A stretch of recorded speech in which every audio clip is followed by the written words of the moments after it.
কুসুমপুর গ্রামের একটি ছোট্ট মেয়ের গল্প। গল্পটি ভালো লাগলে সাবস্ক্রাইব করো বন্ধুরা।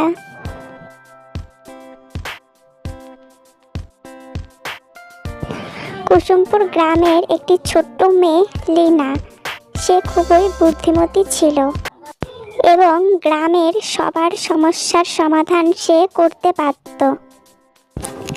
একদিন গ্রামের রাজা সমস্যা সমাধানের জন্য একটি প্রতিযোগিতা ঘোষণা করলেন। শোনো তোমরা, আমার একটি সমস্যা সমাধানের জন্য আমি একটি প্রতিযোগিতা ঘোষণা করেছি। এটা তোমরা গ্রামের সবাইকে জানিয়ে দাও। আচ্ছা মহারাজ, আমরা এখনই গ্রামের সবাইকে জানিয়ে দিচ্ছি। তারপর তারা রাজার প্রতিযোগিতার ঘোষণা করার জন্য তিনজনে তিন দিকে বেরিয়ে গেল।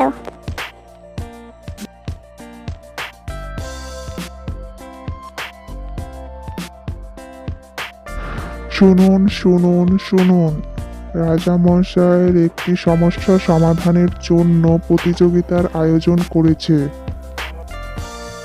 গ্রামের সকলকে সেখানে যাওয়ার নির্দেশ দিয়েছেন রাজামশাই।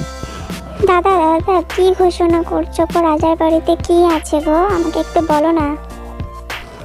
রাজা একটি সমস্যার সমাধানের জন্য একটি প্রতিযোগিতার আয়োজন করেছে, সেই জন্য গ্রামের সবাইকে সেখানে যাওয়ার নির্দেশ দিয়েছেন রাজামশাই। সমস্যার সমাধান? তাহলে তো আমাকে কালকে যেতেই হবে রাজবাড়িতে। সকাল তো হয়ে গেছে, রাজবাড়িতে যেতে হবে সমস্যার সমাধানের জন্য। তাড়াতাড়ি যাই। তারপর লীনা রাজবাড়ির দিকে রওনা হলো।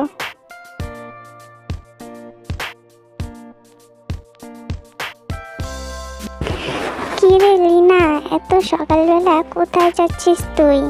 আর এত তাড়াতাড়ি করে যাচ্ছিস, কিছু হয়েছে নাকি?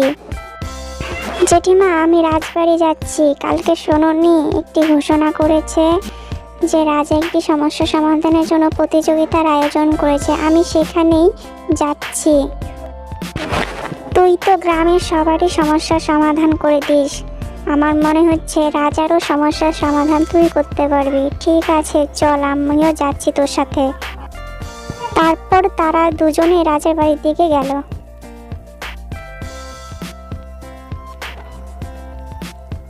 লীনা, এখানে তো কেউ নেই, হয়তো এখনো কেউ আসেনি। চল আমরা ভিতরে গিয়ে রাজার সাথে কথা বলি। লীনা, তুমি এসেছো প্রতিযোগিতায় অংশগ্রহণ করতে, ভালো হয়েছে। আমি তোমার কথা অনেক শুনেছি, তুমি নাকি গ্রামের সবারই সমস্যার সমাধান করেছো। আজ দেখবো তুমি আমার সমস্যার সমাধান করতে পারো কিনা। হ্যাঁ মহারাজ, আমি চেষ্টা করব আপনার সমস্যার সমাধান করার জন্য। আপনার কি সমস্যা আমাকে বলুন। গ্রামের প্রধান কূপটি শুকিয়ে যাচ্ছে, এই সমস্যার সমাধান করতে পারবে তুমি? কি করলে গ্রামের প্রধান কূপটি আর শুকাবে না? যদি কূপটি শুকিয়ে যায় তাহলে গ্রামের সকল সদস্য সমস্যায় পড়বে। রাজামশাই, আমি কূপটি অনেকদিন আগে দেখেছিলাম, সেখানে অনেক গাছ নেই, তাই কূপটির আশেপাশের মাটি শুষ্ক হয়ে গেছে। কূপটির চারপাশে প্রচুর গাছ লাগালে কূপটির আশেপাশের মাটি আর্দ্র হবে এবং কূপটি আবার জল ধারণ করবে। ঠিক আছে লীনা, আমি তোমার কথা শুনে কূপটির চারপাশে প্রচুর গাছ লাগানোর বন্দোবস্ত করছি। তারপর দেখি কূপটি আবার জল ধারণ করে কিনা আর আমার সমস্যার সমাধান হয় কিনা। মহারাজ, লীনা খুব বুদ্ধিমতী একটি মেয়ে। লীনা আমাদের গ্রামের সবার সমস্যার সমাধান করেছে।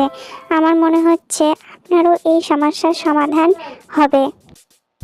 ঠিক আছে লীনা, তুমি আজকে এসো, আমি কয়েকদিন পরে তোমাকে খবর দিব।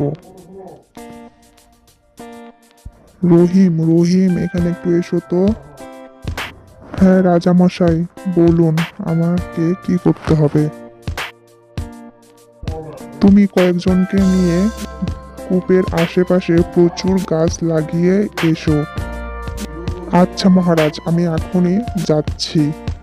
তারপর কয়েকদিন পর লীনাকে খবর দিয়ে রাজমহলে নিয়ে আসেন রাজামশাই। লীনা, তুমি খুব বুদ্ধিমতী। এতদিন আমি শুনে এসেছি, কিন্তু আজকে নিজে চোখে দেখলাম তোমার বুদ্ধি কোনো তুলনা হয় না। তোমার বুদ্ধির জন্যই কূপটি আবার জল ধারণ করেছে। আমি খুব খুশি হয়েছি এবং তোমাকে পুরস্কৃত করব তোমার এই বুদ্ধির জন্য। তারপর রাজামশাই লীনাকে একটি উপহার তুলে দেয়। ধন্যবাদ রাজামশাই, আমাকে উপহার দেওয়ার জন্য। লীনা, এবার থেকে যে কেউ সমস্যায় পড়লে সবাই তোমার কাছেই যাবে সমাধানের জন্য। তুমি এভাবেই সবাইকে সমস্যার সমাধান করে দিও। রাজার সমস্যার সমাধান হয়েছে শুনে গ্রামবাসীরা লীনাকে খুব ভালোবাসলো এবং তার অনেক প্রশংসা করলো। লীনা, তুই আমাদের গ্রামের গর্ব। তোর মতো মেয়ে ঘরে ঘরে জন্মাক। হ্যাঁ লীনা, তুই এইভাবে আমাদের সকলকে সাহায্য করিস তোর বুদ্ধি দিয়ে।